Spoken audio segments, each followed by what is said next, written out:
জঙ্গলের রাজা টারজান বয়ের মতো যশোর শহরের সিটি প্লাজা বহুতল ভবনের কার্নিশে 8 ঘন্টার অধিক সময় ধরে ঝুলে থাকেন সাব্বির। ফায়ার সার্ভিসের পাশাপাশি প্রেমিকাকে আনা হয় ঘটনাস্থলে যাতে সাব্বিরকে নামানো যায়, তবে প্রেমিকার ডাকেও কাজ হয়নি। তুই বান্দরের মতো ঝুলে থাকবি, মানুষকে এখানে পাহারা দিবে না, কি করবে?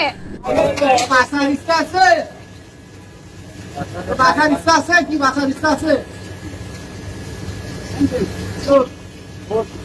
যদি বাসার ইচ্ছা থাকে তাহলে নিচে নেমে আয়।